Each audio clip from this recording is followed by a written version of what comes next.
Buenos días, tengan todos ustedes bienvenidos al segundo día de nuestro ciclo de pláticas en conmemoración del Día Internacional de la Mujer. Gracias por acompañarnos. Reciban un saludo de nuestra secretaria de Seguridad y Protección Ciudadana, la licenciada Rosa Isela, y de parte de nuestro comisionado, el maestro Manuel de Jesús Espino, quien está atendiendo otro de los eventos que traemos aquí, de la responsabilidad que tiene él al frente de toda la organización. Nos pide que le enviemos un saludo, un agradecimiento a la magistrada ponente, y un saludo a todas las compañeras de Protección Federal y las compañeras policías que nos acompañan de México y de muchas otras partes del mundo.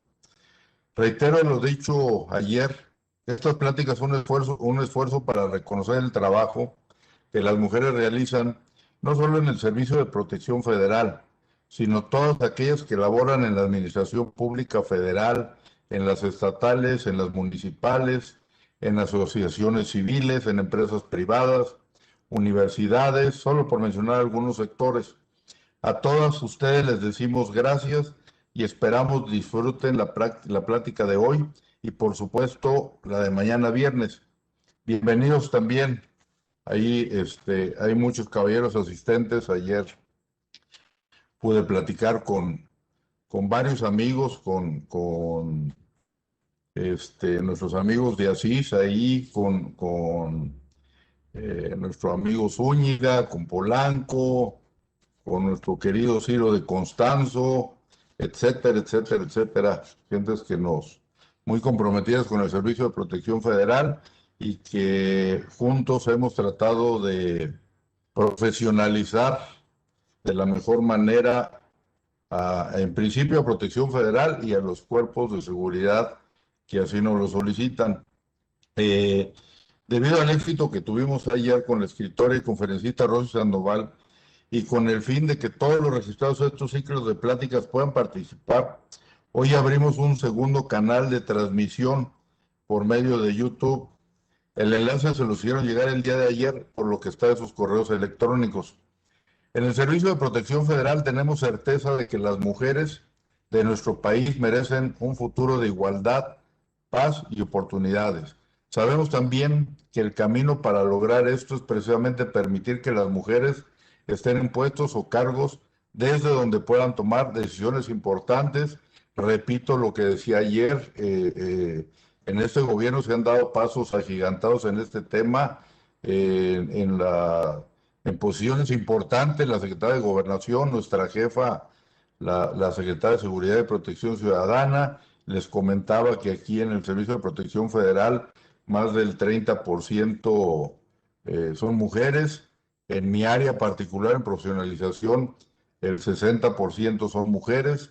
Y entonces estamos dando la lucha brazo con brazo con las mujeres. Y qué mejor ejemplo de lo que les comento que la conferencista que nos acompaña el día de hoy, una muy querida amiga y una destacada y brillante profesionista, la maestra Danalí Argumedo Guerra, que es maestra en Derecho, además de ser magistrada de la Sala Superior de la Primera Sección Sede Toluca del Tribunal de Justicia Administrativa del Estado de México, y quien aparte también es vicepresidenta de la Comisión de Equidad de Género en la Asociación Nacional de Magistrados de Justicia Administrativa. Ahí con este tema y esta cachucha, mi querida Danali, te vamos a dar mucha guerra para que nos apoyes y nos ayudes en preparar aún más a nuestros policías y en especial a nuestras mujeres policías. Es un ejemplo de una mujer de estudio, disciplina, decisión y liderazgo, por lo que es un gran privilegio tenerte con nosotros el día de hoy y escuchar tu plática Participación de la Mujer en México, logros y retos.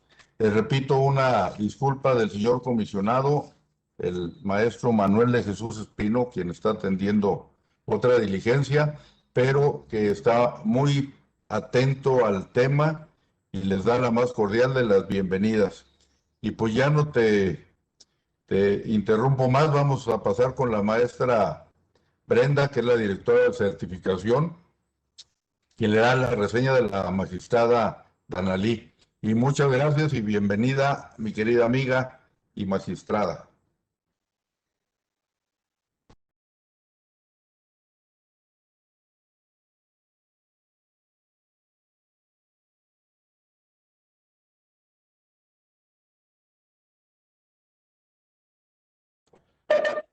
A ver, viene para acá porque se le trabó su computadora.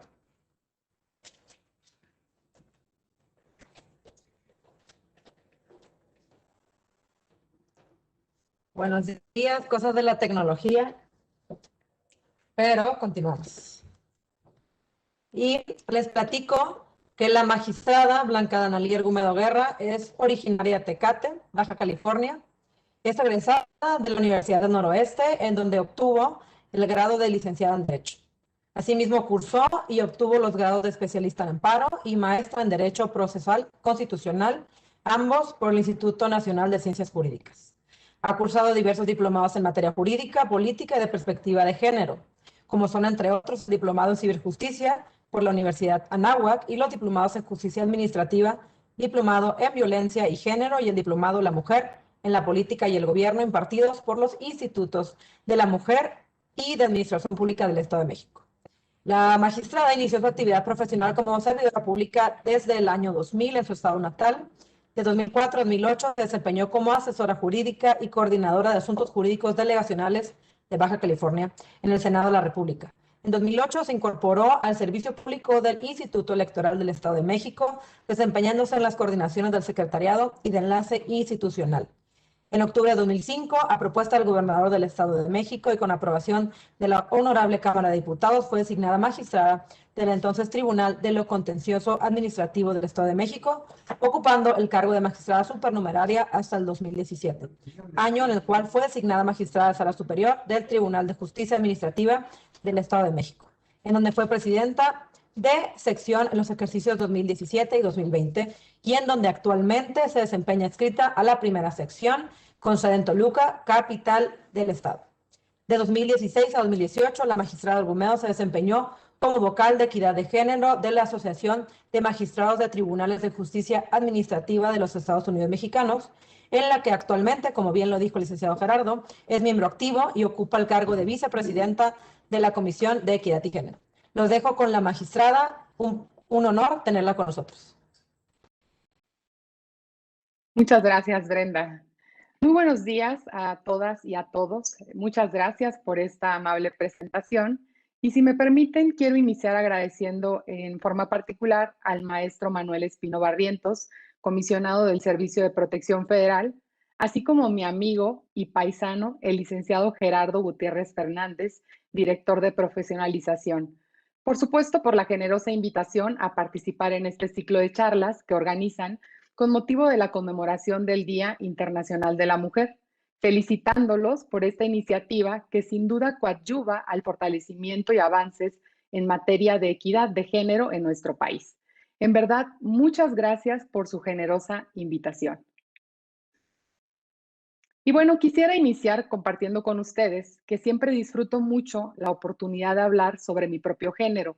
Y debo confesarles que cada vez es más fácil porque afortunadamente en nuestro país y en los últimos años hemos logrado avances importantísimos en los temas de género y por tanto en el desarrollo de la mujer en todos los sentidos.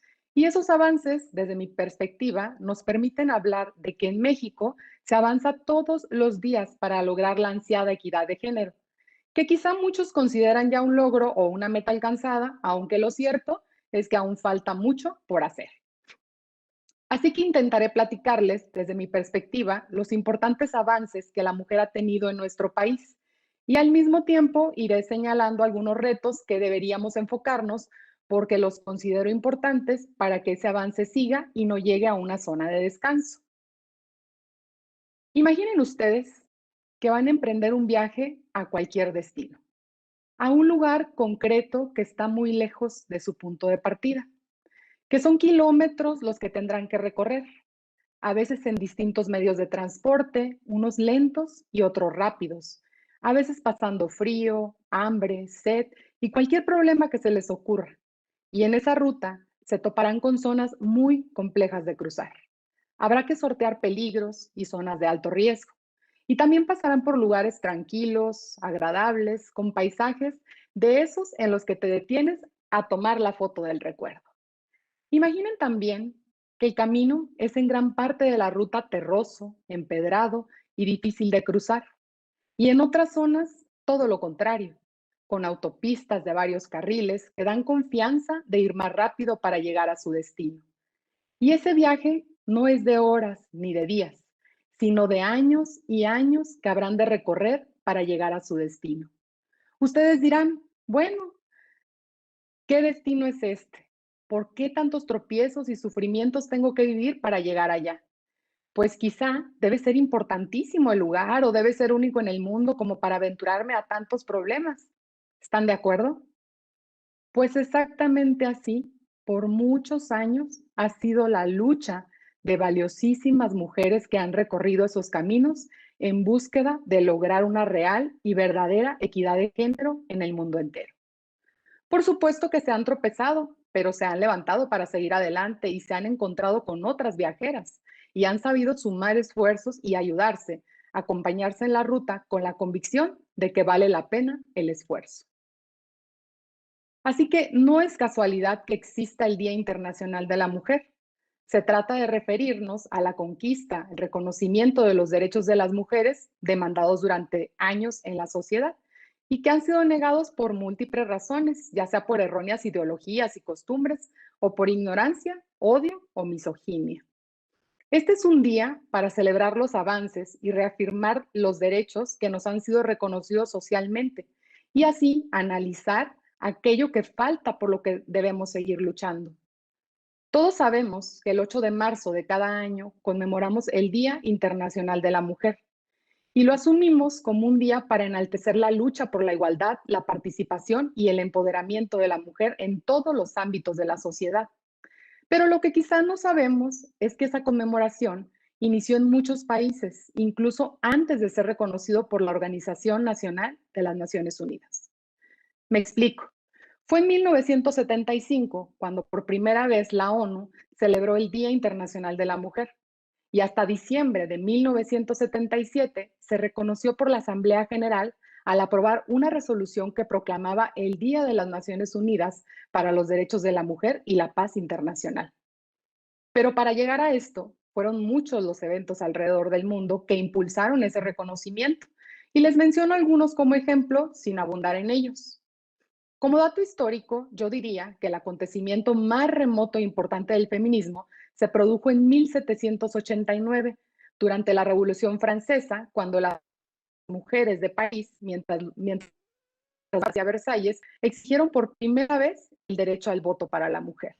En 1791, la activista francesa Olympia de Gouges redactó y presentó ante la Asamblea Nacional Francesa la Declaración de los Derechos de la Mujer y de la Ciudadanía, en la que postulaba la dignidad de las mujeres y el reconocimiento de sus derechos y libertades fundamentales. En 1792, Mary Wollstonecraft publicó su libro Reivindicación de los Derechos de la Mujer, que quizá este es uno de los manifiestos feministas más radicales de la historia. Se inspiró en cambiar las bases de las ideas de que la mujer solo existía para el placer del hombre y en el que se propuso que la mujer recibiera el mismo trato en educación, derechos políticos, en el trabajo y que sobre todo fuera juzgada por los mismos patrones morales. En los Estados Unidos, en 1848, se congregaron cientos de personas en la primera Convención Nacional por los Derechos de las Mujeres. Y fue el 8 de marzo de 1857 cuando las obreras de la industria textil realizaron una gran huelga y se manifestaron en las calles de Nueva York exigiendo condiciones de trabajo más humanas para las mujeres. En el año de 1889, la dirigente alemana Clara Zetkin, importante precursora del feminismo, pronunció su primer discurso sobre los problemas de la mujer durante el Congreso fundador de la Internacional Socialista, celebrada en París, y defendió el derecho de la mujer al trabajo, la protección de las madres y la participación amplia de la mujer en el desarrollo de asuntos nacionales e internacionales. Y fue ella misma, Clara Zetkin, quien ya en el siglo XX, en el año de 1910, propuso el 8 de marzo como el Día Internacional de la Mujer. Esto fue durante la segunda conferencia de la Internacional Socialista de Mujeres que se reunió en Dinamarca, logrando que el año siguiente, en 1911, lo celebraran por primera vez, aunque solo en 4 países europeos, que fueron Alemania, Austria, Suiza y Dinamarca. Y no fue hasta el año 1914 cuando en Alemania, Suecia y Rusia celebraron por primera vez oficialmente el 8 de marzo, mientras que en los demás países de Europa las mujeres protestaban para que se solidarizaran con ellas. Ya para 1917, las mujeres rusas se manifestaron el último domingo de febrero y el gobierno provisional concedió a las mujeres el derecho al voto. Así que, como ustedes pueden ver, mucho antes de que la ONU reconociera en 1977 el Día Internacional de la Mujer, pues en el mundo ya habían ocurrido muchos acontecimientos que ayudaron a la conmemoración del 8 de marzo. Entonces, no perdamos de vista que históricamente las mujeres en el mundo entero han tenido una larga lucha exigiendo derechos básicos como poder votar, ocupar posiciones de responsabilidad en el gobierno, el derecho al trabajo y el elemental derecho de tener acceso a la educación, entre muchos otros. Hasta aquí un recorrido a lo largo de la historia en la lucha por los derechos de la mujer. Y por supuesto, ustedes se preguntarán, y bueno, ¿qué ha sucedido en el caso concreto de nuestro país? Es decir, ¿cuáles son los avances en materia de equidad de género alcanzados en México? Pues bien, les voy a platicar un poco de tiempos más recientes y de los principales logros que en México hemos alcanzado, así como de los retos que aún enfrentamos. Son muchísimos los temas y todos son importantes, pero debido al tiempo de que dispongo, tuve que elegir algunos y los he dividido en 5 puntos muy breves. Como número 1, el derecho al voto y el reconocimiento como ciudadanas. La mujer en la política, en la impartición de justicia. El derecho al trabajo, el derecho y acceso a la educación, los derechos sexuales y reproductivos y, por último, el derecho a una vida libre sin violencia. Iniciemos entonces con el derecho al voto y al reconocimiento como ciudadanas. Afortunadamente, en nuestro país, atendiendo a que la ONU hizo un llamado a los países miembros para que se reconocieran los derechos políticos de las mujeres, se logró el reconocimiento del derecho a votar y ser votadas, y el reconocimiento de ser consideradas como ciudadanas, al igual que los varones. Y aclaro que no lo digo con vanidad, ni mucho menos en el sentido de agradecer una graciosa concesión del gobierno en turno de aquel entonces, sino como un hecho histórico, que aunque tardó en llegar, finalmente se consolidó en nuestro marco jurídico. Y cuando afirmo que tardó en llegar, lo digo porque tristemente nuestro país fue el último en Latinoamérica en consolidar ese derecho. ¿Cómo sucedió? Bueno, pues el derecho al voto de la mujer en México comenzó el 12 de febrero de 1947, con la publicación en el Diario Oficial del decreto de adición al artículo 115 constitucional, para pedir la participación como votantes y como candidatas, quedando establecido que en las elecciones municipales participarán las mujeres en igualdad de condiciones que los varones, con el derecho a votar y ser votadas. Y luego, el 17 de octubre de 1953, el presidente Ruiz Cortines promulgó la reforma constitucional que permitió a las mujeres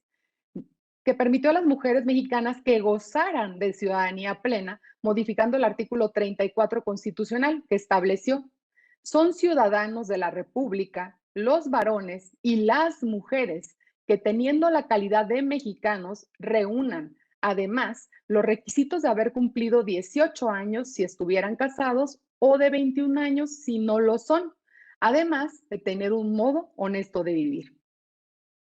En este punto me gustaría aclarar que en 1917, cuando se expidió nuestra Constitución General de la República, si bien no se negó la ciudadanía a las mujeres y en consecuencia el derecho a votar y a ser elegidas, también lo es que tampoco se les otorgó expresamente. Por eso fue necesario que en 1953 se adicionara el artículo 34 para otorgar la ciudadanía y que en 1955 se ganara el derecho de votar y de ser candidatas en las elecciones nacionales. Entonces, derivado de tales reformas en las elecciones federales de 1955, por primera vez en México, las mujeres acudieron a las urnas a emitir su voto. Este hecho histórico es un parteaguas de la participación de la mujer en los asuntos públicos de nuestro país y abrió las puertas que permitieron poco a poco el acceso de distinguidas mujeres a distintos espacios que antes eran impensables. Y aunque todos son logros importantes, les comento algunos solamente que considero que abrieron brecha por ser los primeros y por tanto rompieron paradigmas.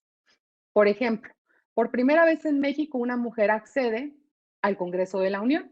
En 1954, cuando Aurora Jiménez de Palacio, distinguida, por cierto, paisana baja californiana, se convirtió en la primera mujer mexicana en alcanzar un curul en la Cámara de Diputados, es decir, fue la primer diputada federal en nuestro país.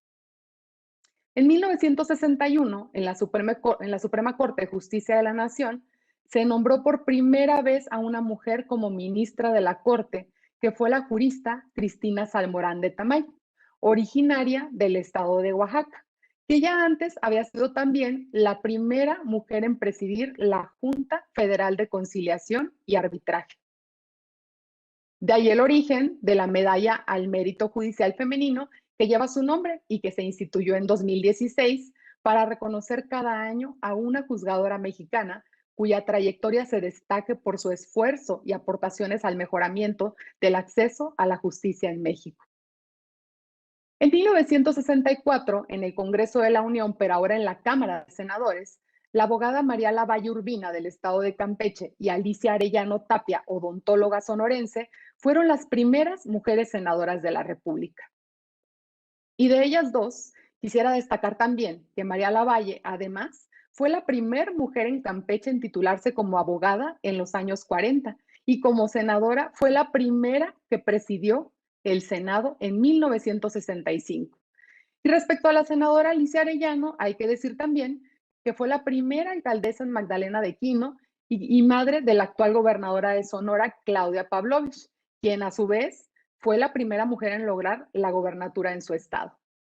Y bueno, hablando de gobernadoras, la primera mujer en convertirse en gobernadora en un estado en nuestro país fue Griselda Álvarez Ponce de León en Colima en el año de 1979. Otro dato, pero ahora en el Gabinete Federal, la primera titular de una Secretaría de Estado fue Rosa Luz Alegría, quien en 1980 fue designada por el presidente López Portillo como la primera mujer al frente de una secretaría, la Secretaría de Turismo. En fin, ahí tenemos algunos datos de mujeres que marcaron el camino y rompieron paradigmas y que sin importarnos los partidos políticos o ideologías que representaban, a fin de cuentas son ejemplos de los avances logrados en materia de espacios públicos. Y por supuesto hay muchas otras, como María de los Ángeles Morenos, que fue la primera mujer presidenta de un partido político y que también fue senadora y secretaria de Estado. También está Rosario Ibarra de Piedra, que fue la primera mujer candidata a la presidencia de la República en 1982, o Amalia González Caballero, mejor conocida como Amalia de Castillo Ledón por los apellidos de su esposo. Bastante irónico, ¿no? Ella, en 1956, fue la primera mujer que logró un cargo en el servicio exterior al ser nombrada embajadora de México en Suecia. Y antes ya había sido la primera mujer subsecretaria en la presidencia de Adolfo Ruiz Cortines. Entonces, pues es evidente que a partir de este logro fue el reconocimiento de nuestro derecho a votar y de ser votadas, y que nuestra calidad de ciudadanas de la República se vino en México un avance muy importante de la ocupación de cargos públicos, que si bien ha sido lento, debemos reconocer que es un importante avance y que seguimos adelante, pero sin perder de vista que aún falta mucho camino por delante. ¿Por qué? Pues porque, por ejemplo, en las 32 entidades federativas, desde 1979 y hasta la fecha, es decir, en 42 años, solo 9 mujeres han sido o son gobernadoras de un estado. Ahí ustedes lo pueden ver en pantalla.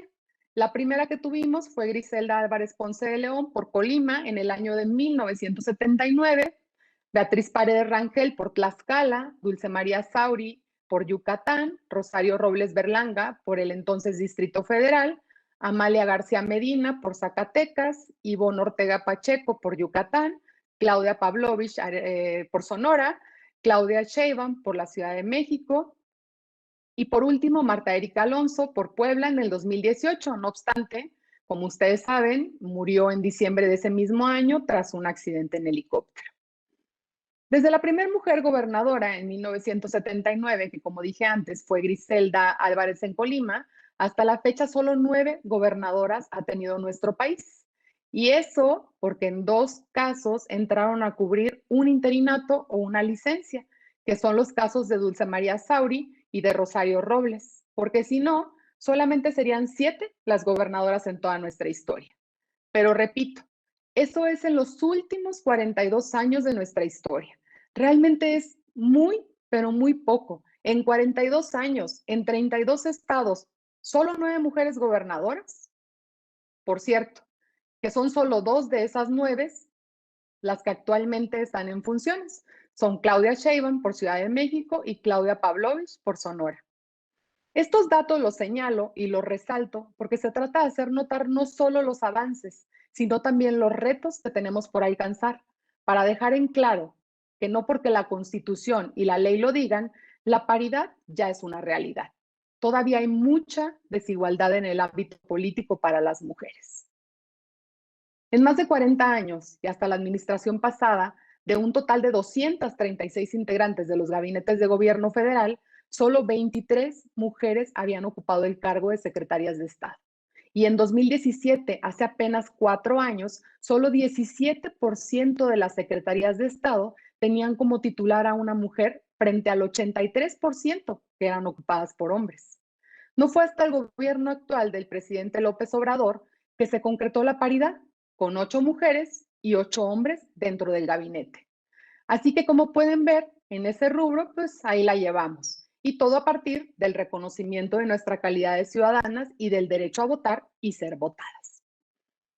Ahora, ligado con ello, paso brevemente a platicar sobre los avances de la mujer en la política y en la impartición de justicia. En esta materia, yo pienso que sí podemos presumir importantes avances para la mujer en México. Miren ustedes, desde el año 2008, el entonces Código Federal de Instituciones y Procedimientos Electorales cambió el término de la equidad entre hombres y mujeres por el de paridad de género en la vida política, con el propósito de atender la demanda de acercarse a una representación igualitaria plena en los órganos de representación. Y a partir de la reforma constitucional del 6 de junio del 2019, el artículo 41 constitucional prevé de manera expresa el principio de paridad entre los géneros en candidaturas a legisladores federales y legisladores locales.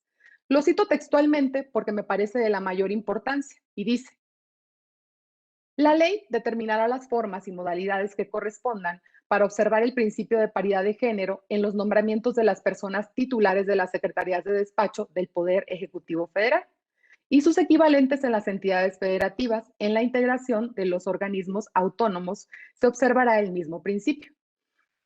Y establece también que la renovación de los poderes legislativo y ejecutivo se realizará conforme a las siguientes bases. Aquí viene lo que yo quiero destacar.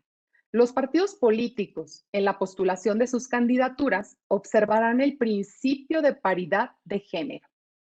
Y pues eso establece nuestra Constitución. Y aquí les muestro una gráfica para que ustedes vean, por ejemplo, cuál es la integración actual de nuestra Cámara de Diputados.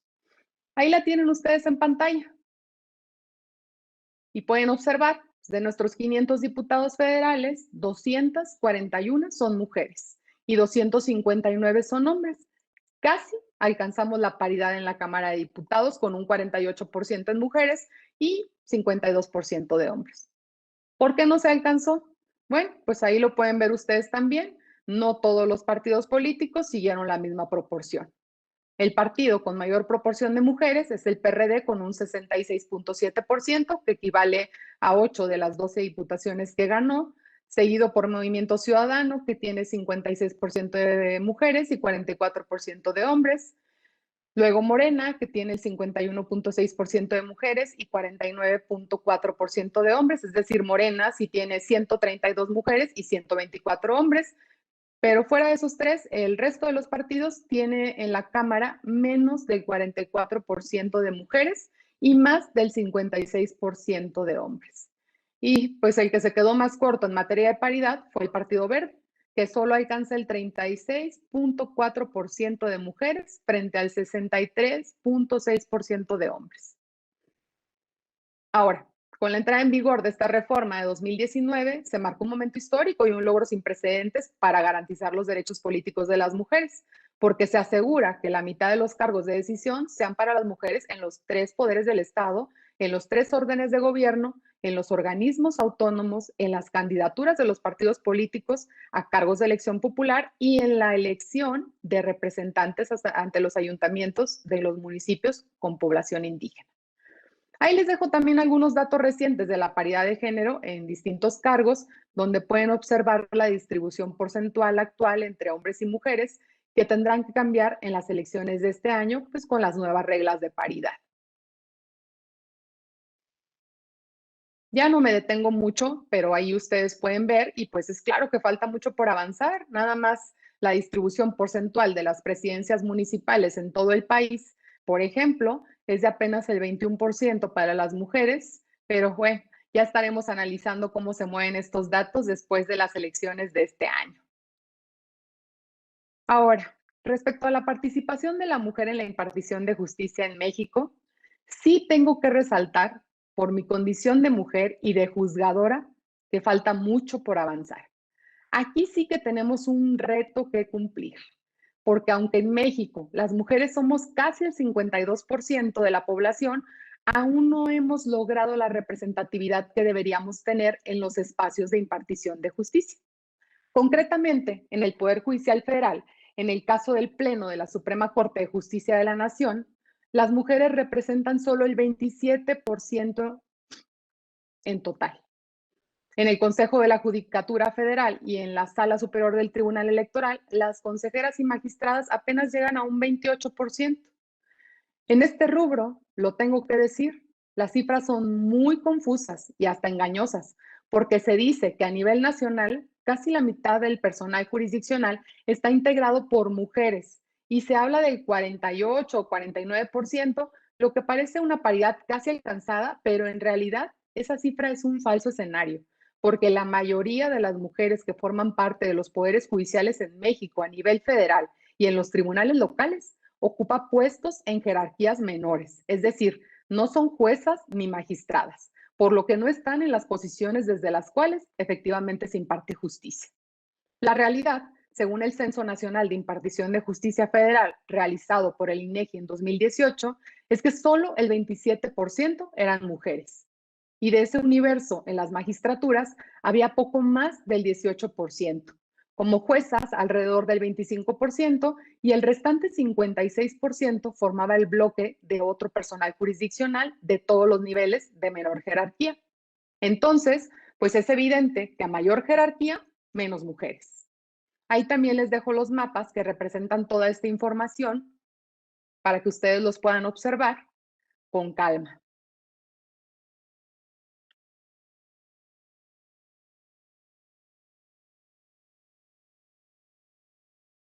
Ahora paso a materia laboral, es decir, en cuanto al derecho al trabajo y las condiciones laborales de las mujeres. Como ustedes saben, de acuerdo con el artículo 123 constitucional, desde 1917 se estableció que para trabajo igual debe corresponder salario igual, sin tener en cuenta el sexo del trabajador, lo que significa que no debe existir distinción entre hombres y mujeres, apelando a la igualdad entre ambos géneros. Sin embargo, pues todos sabemos que históricamente la mujer ha desarrollado el rol de trabajadora prácticamente desde el inicio de los tiempos, pero bajo condiciones de absoluta inequidad y de desigualdad respecto a los varones. Por lo que la lucha en este rubro se ha enfocado principalmente en la igualdad de salarios, en horas laborales justas y en importantes oportunidades de ascenso y capacitación por parte de sus empleadores. Es decir, gozar de los mismos privilegios que tienen los hombres. En México, la lucha de las mujeres para exigir derechos laborales tiene su origen en la Revolución Mexicana, porque las mujeres campesinas, costureras, tabacaleras, obreras, eran consideradas como la mano de obra barata, porque trabajaban entre 12 y 16 horas al día y ganaban muy poco, o incluso sus salarios se les pagaban a sus esposos o hijos, y por supuesto no tenían prestaciones laborales y vivían subyugadas por los malos tratos de los patrones. Fue por ello que reclamaron justicia y exigieron el cumplimiento de demandas laborales para que se cumplieran con el mandato constitucional. Algunas de las primeras huelgas o las más conocidas en el país son las de Cananea y Río Blanco, que fueron en 1907 y que incluso son consideradas como parteaguas de los movimientos feministas de nuestro país. Ustedes se preguntarán, ¿avances en este rubro? Sí, porque cabe destacar que en el siglo XXI la mujer mexicana dejó de ser solamente trabajadora rural y agrícola para formar parte de la fuerza laboral en el sector industrial. Y esto propició la necesidad de mejorar su preparación para obtener mejores y nuevas relaciones económicas y sociales. Y bueno, ¿por qué sucedió esto? Yo lo atribuyo principalmente a que en esencia su rol cambió significativamente, ya que antes se creía que su trabajo era solamente hacer las labores domésticas y el cuidado de los hijos por las altas esferas de migración de los hombres a Estados Unidos.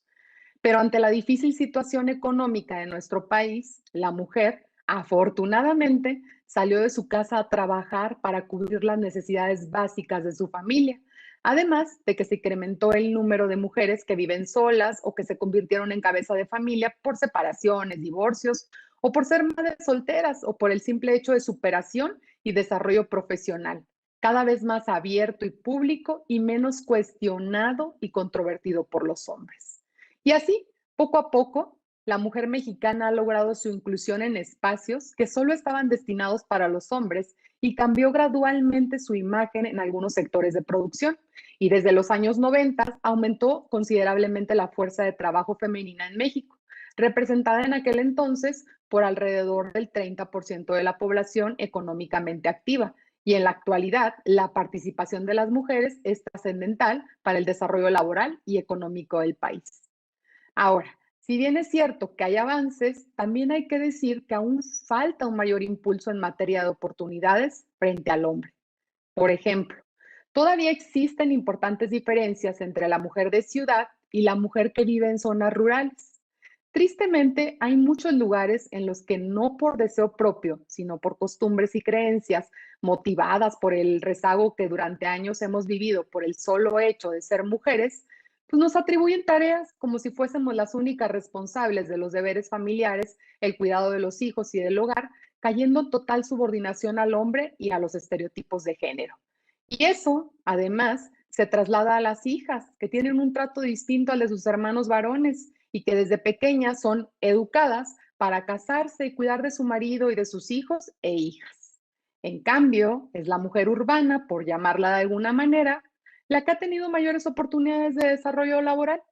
Y miren qué curioso es que estas, de cierta forma, pues también se vuelven limitadas. Porque, por ejemplo, la mujer casada, a diferencia de quienes son solteras, viudas o divorciadas, y ustedes no me dejarán mentir, todavía en muchos trabajos a los patrones les importa mucho beneficiarse de la mayor disponibilidad de las mujeres en todos los sentidos. Y entonces no contratan a una mujer que es madre o está embarazada, por ejemplo, porque para ellos no produce lo mismo que las mujeres solteras, que según ellos tienen más energía y más tiempo para el trabajo, lo que además repercute en que muchas mujeres no tienen otra opción que retrasar el proyecto de casarse o ser madres, ya sea para no perder el empleo o porque saben que al hacerlo se reducen las oportunidades de conseguirlo. Ahora, esto es muy importante.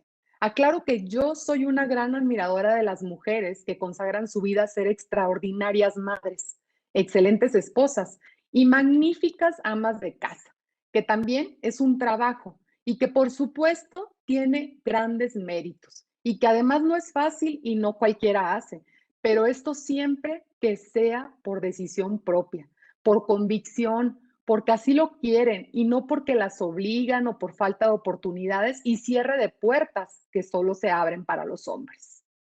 Porque fíjense en otro dato.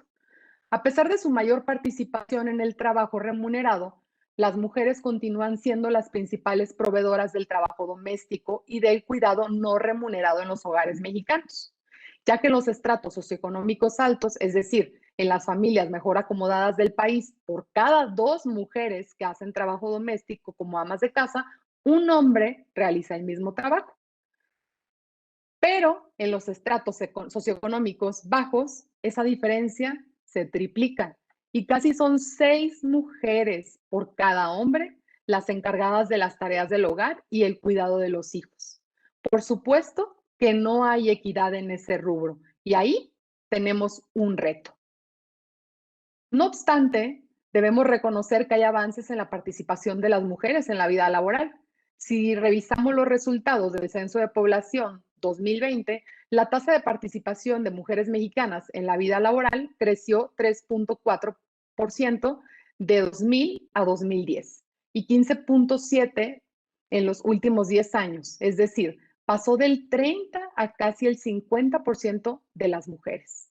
Eso quiere decir que 5 de cada 10 mujeres están incorporadas a la vida laboral y eso es avanzar, pero insisto, todavía no se logra una verdadera equidad porque si sumamos mujeres y hombres que trabajan, los hombres alcanzan el 59% y las mujeres apenas el 41%. Así es que, como ustedes pueden ver, nos falta bastante todavía. Ahora pasaremos al derecho de acceso a la educación de las mujeres. En esta materia, la mujer mexicana ha ido avanzando de forma muy importante en los últimos 40 o 50 años aproximadamente. Todos sabemos que el artículo 3 de la Constitución Federal establece que toda persona tiene derecho a la educación y que el Estado impartirá y garantizará la educación desde la inicial y preescolar hasta la de nivel superior. Y si ponemos atención en su redacción, es claro que se refiere a toda persona, sin distinción de sexo. Incluso el propio precepto señala que la educación en México debe fortalecer el respeto por la diversidad e igualdad de los derechos de todos, evitando los privilegios por razón de sexo, y que se deben combatir las desigualdades de género en el acceso y permanencia en los servicios educativos. Y todo este avance en materia de derecho y acceso a la educación de las mujeres, pues es también producto de una lucha permanente, porque antes de que las mujeres pudieran estudiar una carrera universitaria como hoy en día, en la época de la colonia, por ejemplo, las mujeres eran educadas de acuerdo con su lugar en la estructura social y la educación que recibía era sobre la enseñanza de los quehaceres y tareas domésticas, dejando de lado, por supuesto, la formación académica y profesional. Fue en el año de 1868 cuando se promulgó en nuestro país la Ley de Instrucción Pública, que dio como resultado que se abrieran las primeras escuelas secundarias para niñas, y la preparatoria o bachillerato y la educación superior tardaron más en ser accesibles para las mujeres.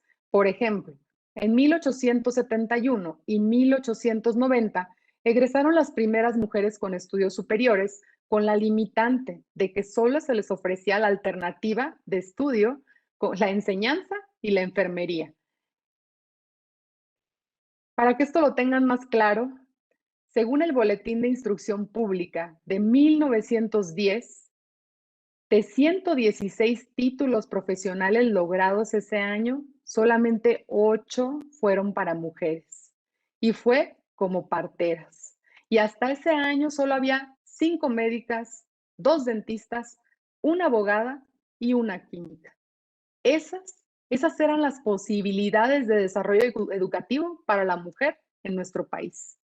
Por el contrario, en los últimos años se ha llegado incluso a rebasar la presencia de los hombres en las universidades, ya que el porcentaje de mujeres egresadas ha aumentado a pasos acelerados, pasando de apenas el 19% en 1970 al 51.5% en 2005 y al 53.1% en el 2017.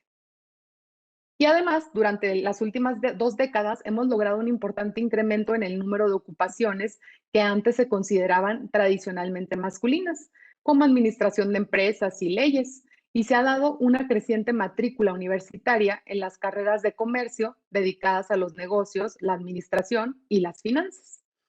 Y si tomamos en cuenta solo las profesiones con el mayor número de egresados del país, que son administración de empresas, contaduría y derecho, tenemos que del total de la población estudiantil, las mujeres ya están rebasando a los hombres en cuanto a culminación de estudios, aunque en otras profesiones como las ingenierías en general, la presencia de las mujeres sigue siendo todavía un poco reducida. En verdad, analicemos esto. Hace apenas 50 años más o menos, no había un verdadero acceso de las mujeres a la educación dentro del país. Por cada 7 hombres que hacían estudios universitarios, había solo 3 mujeres. Y de cada 4 egresados de una carrera universitaria, solo una era mujer. Y pues eso era principalmente por la situación económica de las familias, porque los padres preferían que el varón estudiara porque ellos tendrían más adelante la obligación de mantener a su familia, mientras que la mujer pues simplemente sería mantenida por su esposo.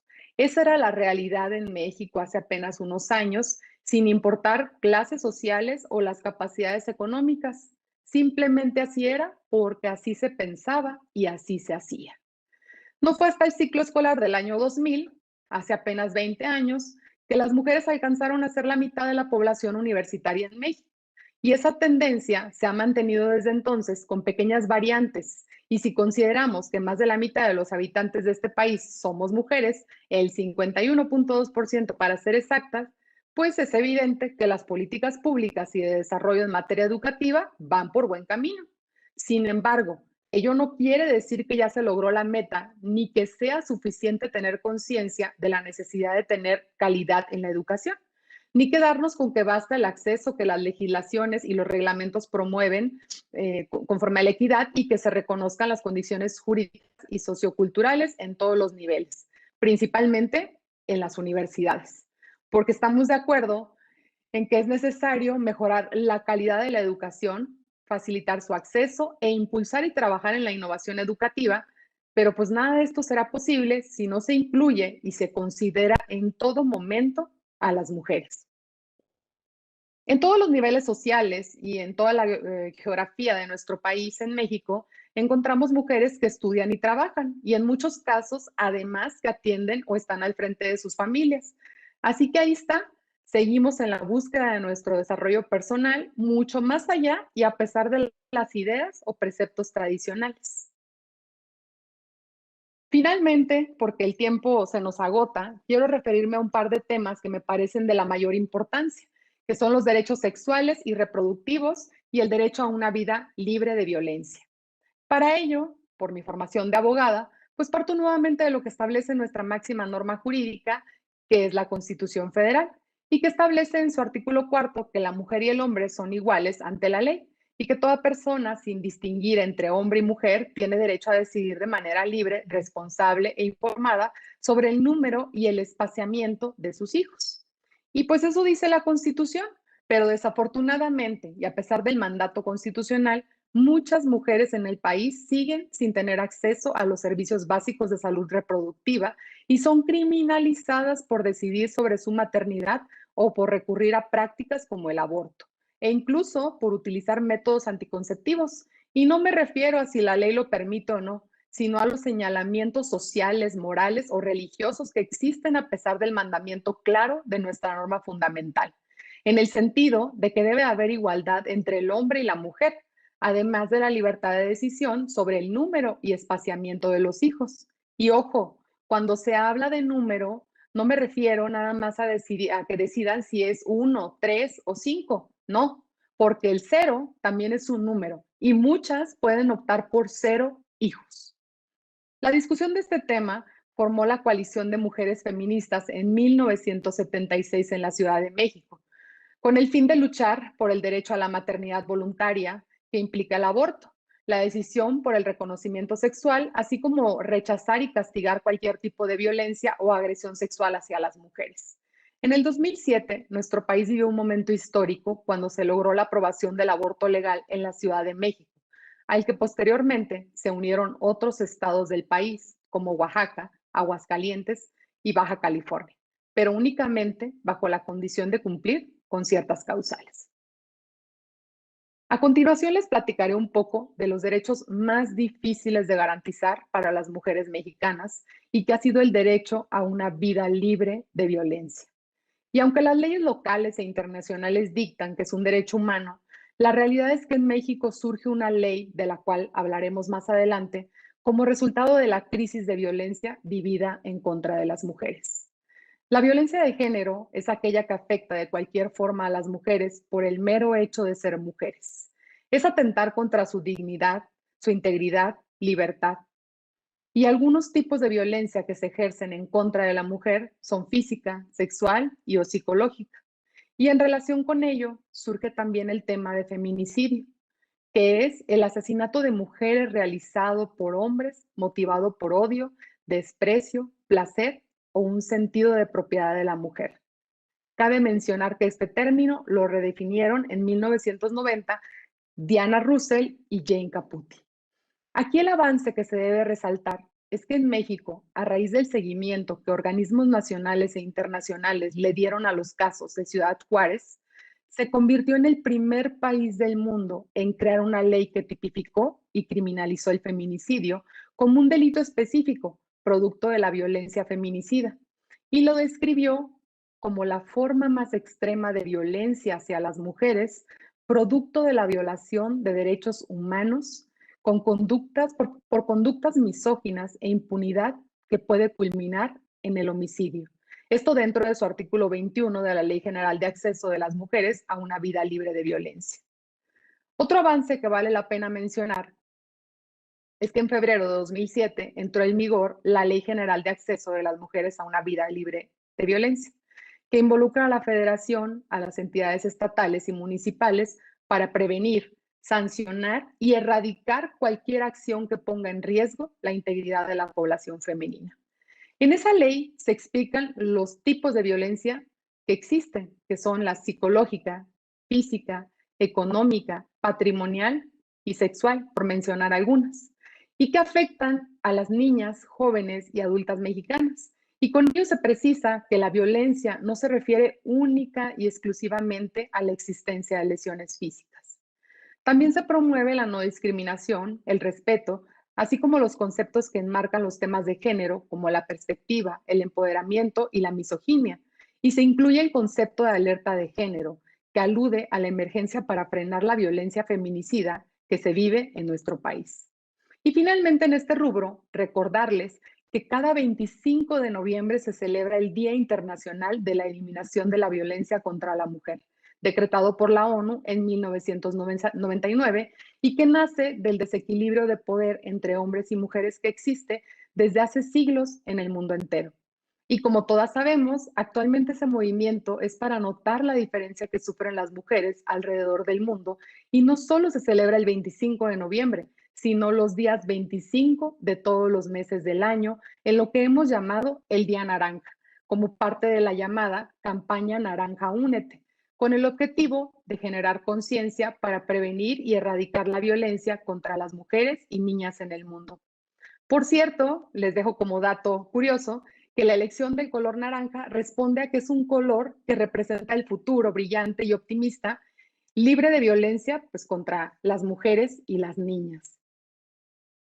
Por cierto que este tema de la violencia contra las mujeres en razón de género, créanme, es muy interesante, muy extenso y del que hay mucha información que compartir, muchos temas colaterales que analizar y que requiere de tiempo que hoy no tenemos para abordarlo, pero que esperemos que los organizadores de este foro en otra ocasión abran el espacio para platicar del tema. Y no porque sea un tema que esté de moda, sino porque en los últimos años la lucha de las mujeres se ha enfocado en este rubro, porque tristemente se ha venido agravando y requiere, por supuesto, de muchísima más atención.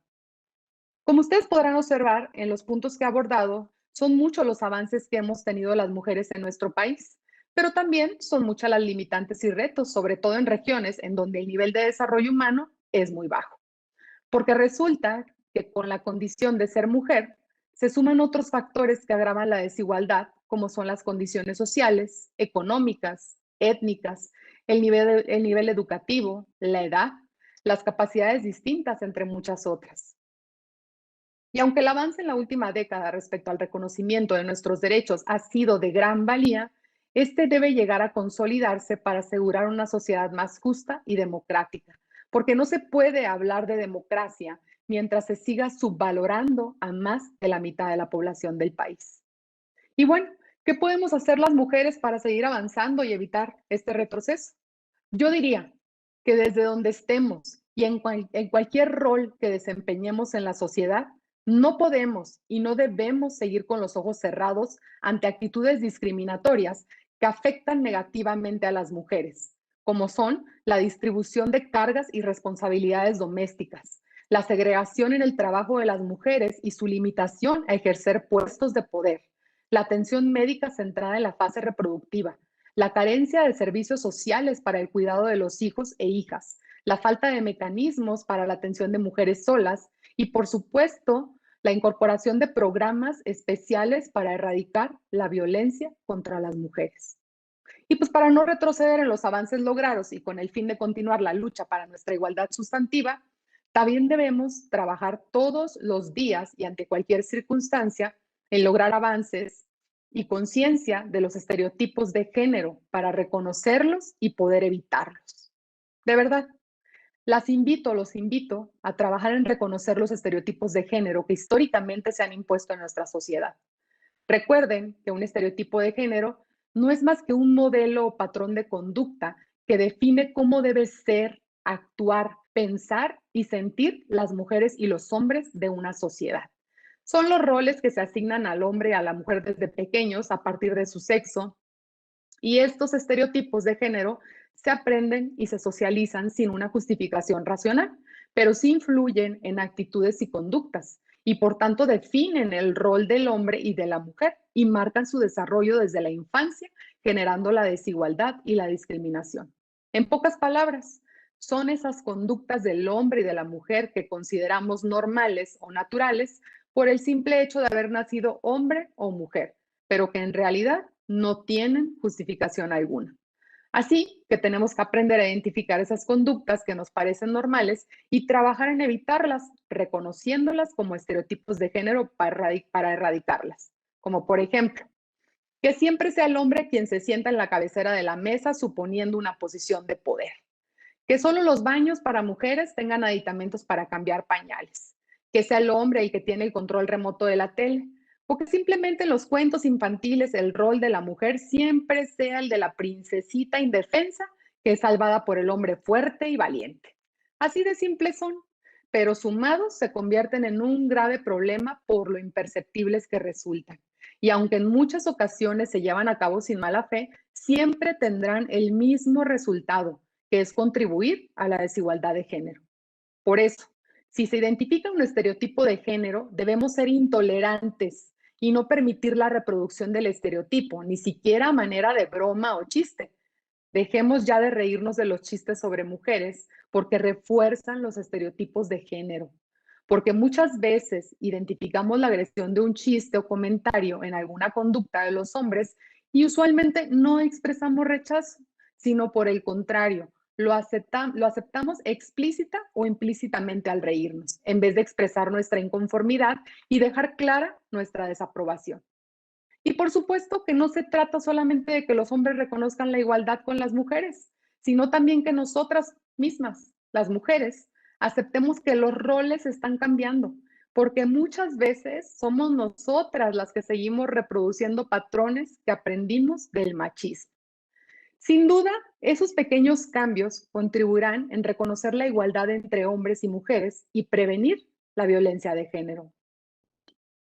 A manera de conclusión, les diría que la gran aspiración es que con el esfuerzo de todas y todos logremos consolidar un país democrático en todas las personas, mujeres y hombres, que todos tengamos los mismos derechos, las mismas oportunidades económicas, sociales, culturales y que la democracia no sea solamente una estructura jurídica y un régimen político, sino un sistema de vida fundado en el mejoramiento de su sociedad, donde resulte necesario y urgente deshacernos de los estereotipos de género para lograr una igualdad sustantiva entre mujeres y hombres.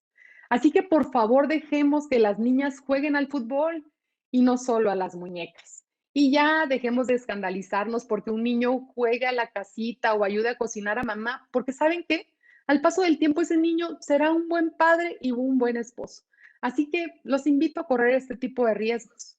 Dejemos ya de poner barreras, estereotipos y etiquetas, porque el mundo está cambiando y también debemos cambiar nosotros. Así que trabajemos juntas como mujeres y de la mano de los hombres, porque la unión es la clave del éxito. Muchas gracias por su atención.